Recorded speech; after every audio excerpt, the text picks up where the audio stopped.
Buenos días, amigos de Conceso y Corazón, amigos de las redes sociales, amigos de Cadena Política. Gracias por permitirnos nuevamente entrar en sus mentes y poderles dar consejos para mejorar su calidad neurológica y espiritual. Pues bueno, amigos, el día de hoy vamos a tratar de un tema acerca de la felicidad y cómo alcanzarla. Pero para esto me quiero remontar antes a los trabajos de Arnold Toynbee, quien el siglo pasado se le ocurrió hacer un compendio acerca de la humanidad.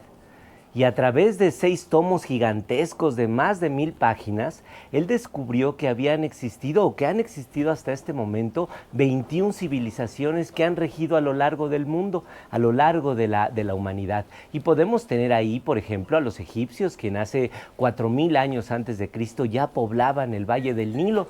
Pero también tenemos, por ejemplo, a los sumerios, a el imperio de Mesopotamia, a los romanos, a los griegos, al imperio de Alejandro Magno, por supuesto, y así muchos otros.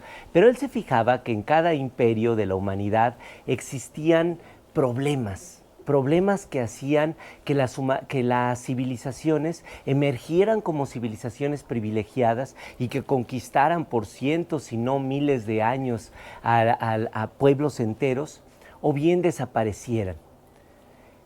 Toynbee decía que los problemas hacían que pequeñas minorías de la sociedad mostraran lo mejor de sí mismo y así idearan algún tipo de solución. Y era encontrar esa solución lo que iba a permitir a una humanidad reconstruirse a sí mismo y solventar el problema. Imagínenlo en cualquier sociedad, en la nuestra misma. Nuestro problema ahorita tal vez sea la inseguridad que permea por todos lados. Pues en algún momento nuestra sociedad tendrá que verse encarada con este problema y tendrá que encontrar una manera de solventarlo y volverse una mejor comunidad. Si lo logramos, podremos emerger como una sociedad más civilizada, más dueña de nosotros mismos. Si no, nuestra sociedad quedará en un marasmo y tenderá a desaparecer para ser nuevamente poblada o nuevamente sustituida por una nueva. Pues Toynbee decía que así como las civilizaciones emergen y caen de acuerdo a las condiciones de la propia sociedad, así también los seres humanos experimentamos esos cambios y esos problemas que día a día nos atormentan. Y entonces Toynbee decía que también el ser humano se tenía que enfrentar a este tipo de situaciones y verse transpolado o transfigurado a sí mismo para emerger como un ser superior o un ser ya dueño de sí.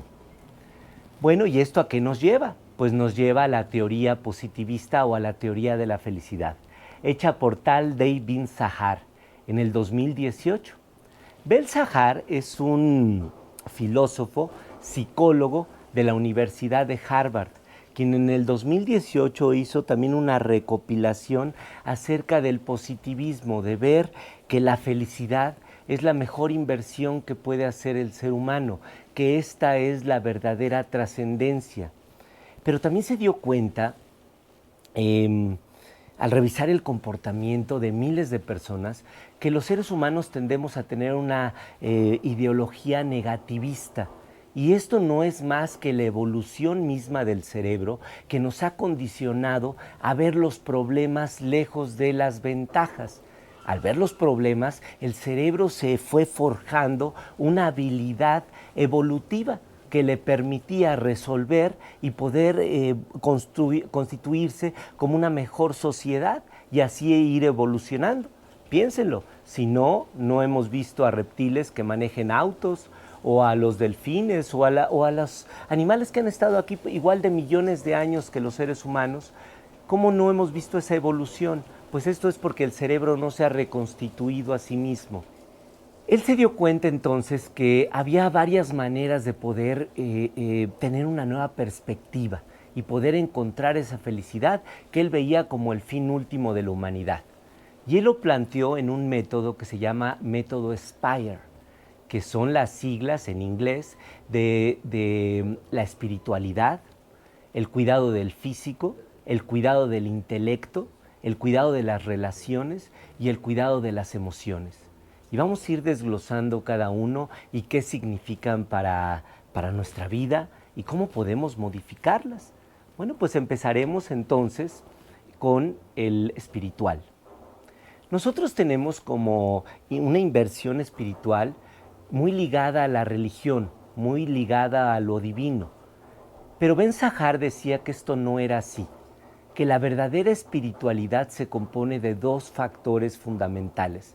El primero es tener una vocación, un ikigai, una, un ideal en la vida, un objetivo en la vida que te permita trascender. ¿Recuerdan a Viktor Frankl, que durante la Segunda Guerra Mundial ideó la filosofía positivista? Y vio y se dio cuenta que si el ser humano tenía un objetivo claro por el cual vivir, eso podía mantener su estado físico y psicológico apto aún en momentos de suma tribulación. Pues Ben Sahar se da cuenta de lo mismo. Se da cuenta que si una persona puede tener un ideal elevado y muy claro, normalmente aspira a tener una felicidad más plena, entendiendo que la felicidad no es un lugar al cual aspirar llegar, sino a un hogar en el que debemos de habitar. La espiritualidad también se debe de ver acompañada de apreciar el momento presente. ¿Y esto cómo lo hacemos? Entendiendo que no tenemos que tener momentos extraordinarios, sino momentos sublimes. Y al practicar la atención plena, el mindfulness, podemos entender que el cerebro solamente vive en el hoy. Tenemos que entender que el funcionamiento cerebral nos dice que captamos ondas de fotones que se transforman o se interpretan en el tejido cerebral y dan la construcción de la realidad, una experiencia. Recordemos que el pasado es solamente el almacenamiento neuronal eléctrico que permanece ahí, pero en realidad nunca podemos acceder al pasado. Y tampoco podemos acceder al futuro. El único momento es el hoy. Y Ben Sahar nos dice que entre más rápido nos demos cuenta de esto, entenderemos que el llenar nuestra mente con miles de pensamientos solamente atribula nuestra percepción de lo que es la realidad y de lo que construye lo que somos tú y yo.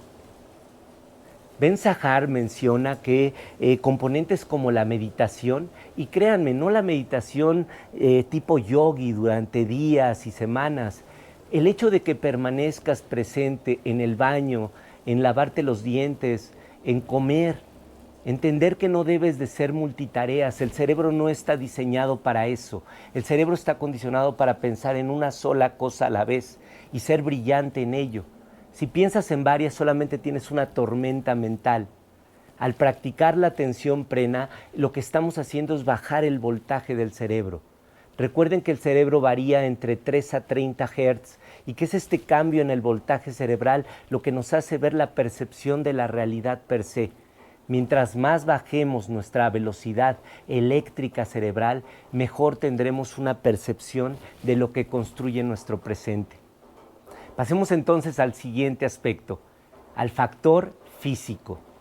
Y en el factor físico quiero entrar con una frase muy importante, que es: el cuerpo es el templo donde la naturaleza pide ser venerada.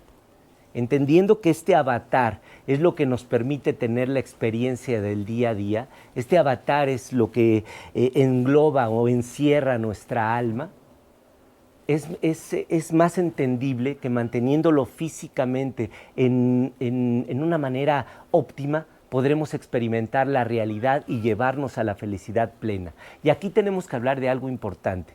El cuerpo está diseñado para tener estrés.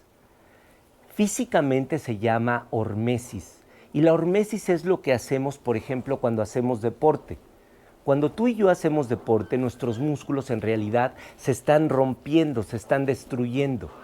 Y eso es lo que te provoca dolor y al otro día no quererte parar por sentir esa molestia. Pero si lo vuelves a hacer, empiezas a reconstituir tu músculo. Tu músculo cicatriza y genera más masa muscular. Y esto hace que tu músculo crezca. Con esto, lo que estás entendiendo es que el estrés favorece a que tu cuerpo esté en perfectas condiciones y la hormesis es la capacidad que tu cuerpo tiene de potencializar su funcionamiento cuando está expuesto a un sistema nocivo. Por ejemplo, el estrés laboral te puede hacer encontrar o idear objetivos o soluciones a problemas trascendentales. Pero ¿cuál es el problema? El problema es la falta de descanso. Si tú estás con estrés psicológico, físico todo el tiempo y no descansas nunca, tu energía cerebral, tu energía disponible para que tu cerebro trabaje en óptimas condiciones va a decaer. Y eso va a hacer que tu cerebro entre en caos eléctrico y que ya no te obnubiles y empieces a tener un decaimiento físico.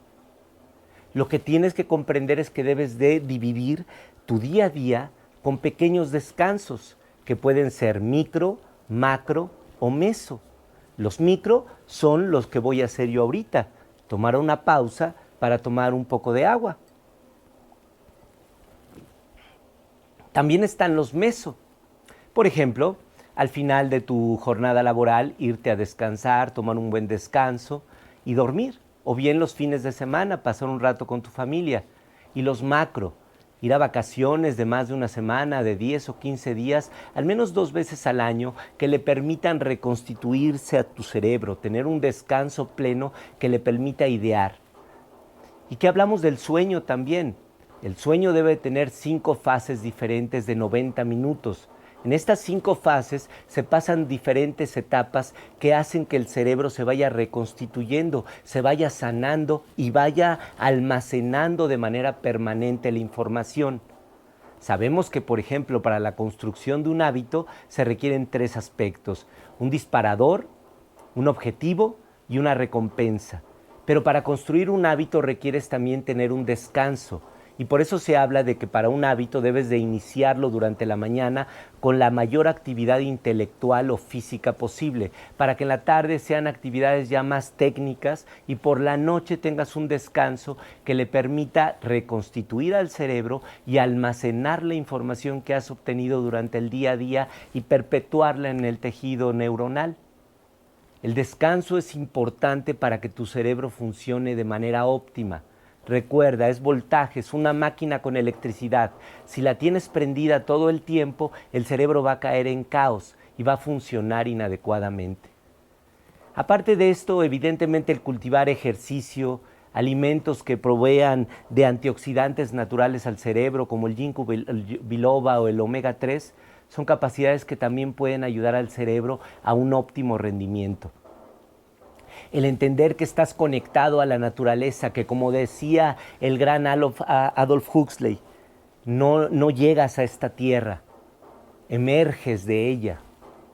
Es importante entender que la naturaleza es básica para comprender el momento presente y entender la relación que tenemos con nuestro planeta. Y bueno, después de ahí pasamos al aspecto intelectual. Y en el aspecto intelectual tenemos que hablar de lo que constituye al ser humano, lo que te hace diferente a ti de nuestros primos más cercanos, que son los primates, es las funciones mentales ejecutivas. Es este neocórtex que tienes en el lóbulo frontal que te permite tener condiciones como el juicio, el raciocinio, la abstracción, las semejanzas, el cálculo. Tener una capacidad de curiosidad, de creatividad, de perspectiva y de resolución de problemas. Tenemos que cultivar lo que Einstein decía: el cerebro es como un paracaídas, solamente funciona si lo tienes abierto. Recuerden, el que ve hacia arriba sueña, pero el que ve hacia adentro despierta. Tenemos que empezar a entender que el cerebro debe ser cultivado. ¿Cultivado cómo? Con la inteligencia misma. Y la inteligencia es eso, mantenerte perspicaz, mantenerte abierto a nuevas experiencias, a entender que los libros es la sabiduría ancestral que nos permite ver cómo otras personas con problemas similares a los nuestros ya han podido resolverlos o transitarlos. Que entender que la lectura es una enseñanza diaria que nos permite resolver problemas del presente. El leer libros, incluso algunos que ya hayamos leído, volverlos a ver con otra perspectiva, el poder viajar, el conocer culturas, el conocer la manera de pensar de otras personas, pero con una manera de libre pensamiento, sin dogmas atávicos, sin anacronismos del pasado, entendiendo que la vida es una mezcolanza de perspectivas. El aspecto intelectual, pues, es echar a andar esto que tienes en la cabeza, echar a andar el neocórtex cerebral. Pasemos ahí a las relaciones. Y para esto voy a hablar del número de Dunbar. El número de Dunbar es un número interesantísimo que se le ocurrió a una persona que vio que todas las civilizaciones empiezan por un número mínimo de relaciones.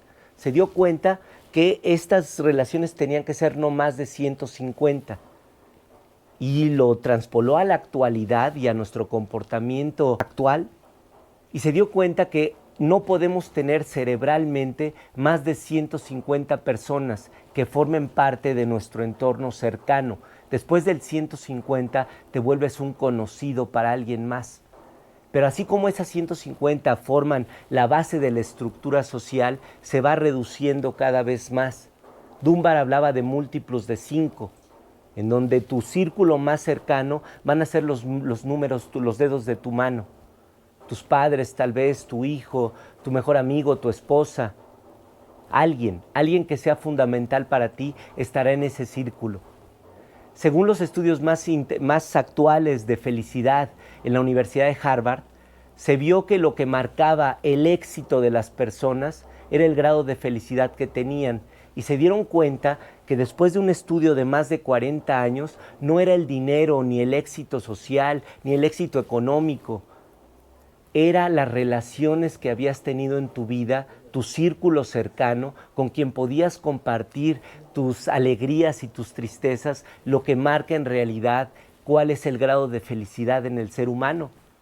Entonces, ¿lo ves? Es importantísimo que tu número de Dunbar, ya sea el 5, el 10, el 15, el 20, sean personas que aporten algo a tu vida, que te den otra perspectiva, que entiendas que solamente puedes conocerte a través de los demás. Porque según la teoría del espejo de Lacan, a los 18 meses de vida, el ser humano, el bebé, se da cuenta que es este avatar, que es esta persona. Antes el bebé no se puede percibir a sí mismo.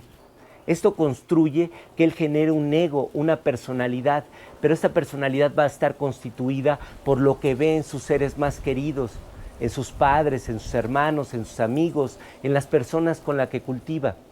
Por eso es tan importante que tu número de Dunbar sea un número de positividad, sea un número de alguien que aporte a tu vida, que te permita verte diferente, que te permita conocerte diferente.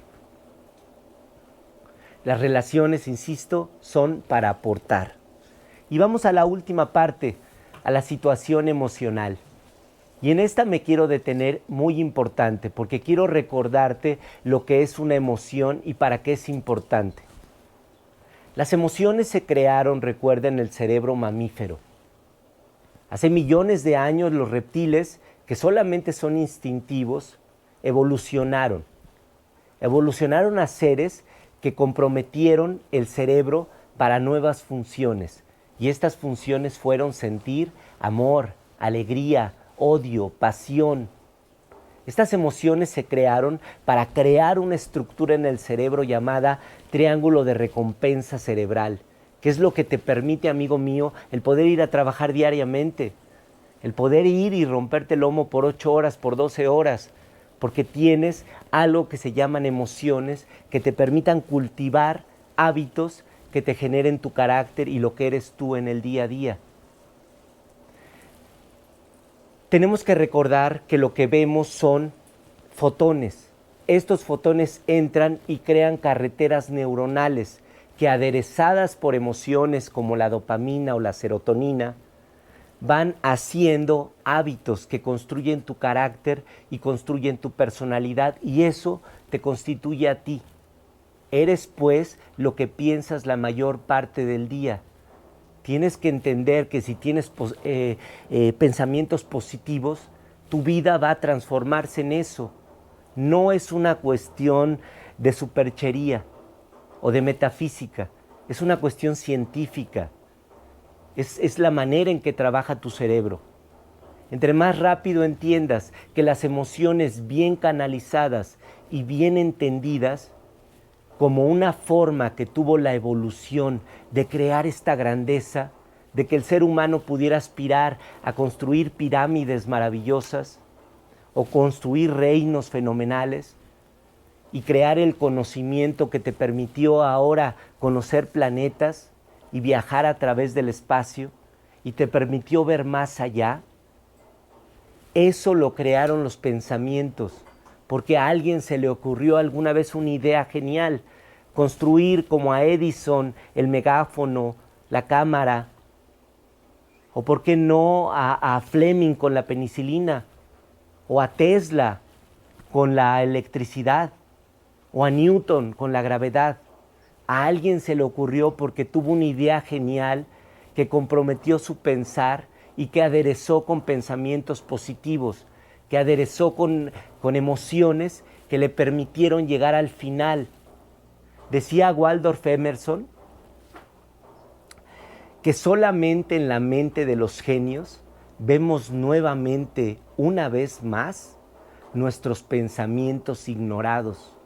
Todos somos genios. Lo que pasa es que no creemos que lo podemos lograr. Creemos que la genialidad es algo que llega de un lugar superior, que nos rebasa, que solamente tienen algunos privilegiados, algunos benditos que pudieron encontrarla de alguna manera. Pero si tú estudias a los que han triunfado, ellos te dirán que no hay ninguna capacidad sobrenatural. Es solo que se enfocaron en un sueño y trabajaron hasta el final. Y como decía Winston Churchill, la vida es ir de fracaso en fracaso sin perder nunca el entusiasmo. Es entender que cada reto es una oportunidad, que así como lo decía Toynbee, las sociedades pasan por retos diarios que hacen que decaigan o que triunfen. Así igual el ser humano tiene diariamente retos, tragedias, problemas que deben de emerger lo mejor de él, que deben de emerger su genialidad. Pero para eso tienes que entender que tú tienes el control de tus pensamientos, de lo que tú eres. Y para eso se deben de cultivar pensamientos positivos, energía de alegría que te permita trascender. Es pues este método SPIRE, propuesto por Zahar, que ahora, por cierto, les digo que Zahar es un catedrático de Harvard, doctor en filosofía y en psicología, que ha escrito múltiples libros acerca del estudio de la felicidad, de la psicología positiva, y que actualmente se dedica a dar conferencias con el grupo de los 500 hombres más ricos del mundo. Pues alguna razón debe de tener, pero esta persona, como tú y como yo, somos seres de carne y hueso. En la filosofía positiva te dice que entre más rápido aceptes que eres un ser humano con defectos, que eres un ser humano con tribulaciones y que todos pasamos día a día por estas emociones caóticas que hacen que nuestro cerebro nubile y se cierre. Todos pasamos por ahí, pero la clave es entender que tú tienes el control, que a pesar de que el 90% de las actividades que haces día a día son estereotipadas, son repetitivas, no eres una máquina controlada por estímulos externos, por dioses o ángeles. Eres una mente privilegiada que tal vez, solo tal vez, tiene una alma brillante que puede hacer que esta conciencia evolucione. A esto venimos, a trascender, a comprender que no somos estructuras, somos almas, no somos recipientes que llenar, somos fuegos que encender.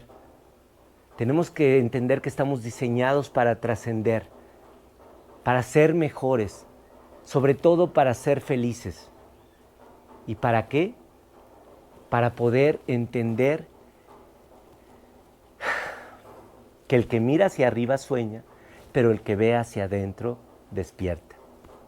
Pues nuevamente muchas gracias por permitirme comentarles estas ideas, comentarles estos pensamientos que creo que pueden nutrir tu forma de ver la perspectiva de la vida, de constituirte en una persona mejor para ti y para tus seres queridos, para tu número de Dunbar, para las personas que dependen de ti.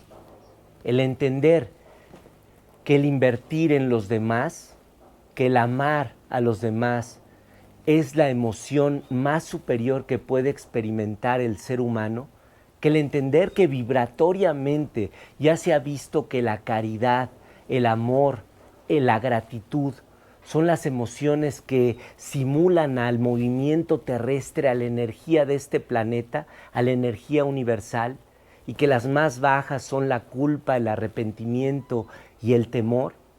Entenderemos a qué venimos.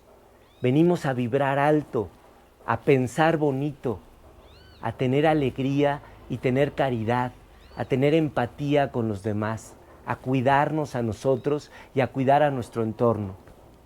Pues muchas gracias y que tengan un excelente día.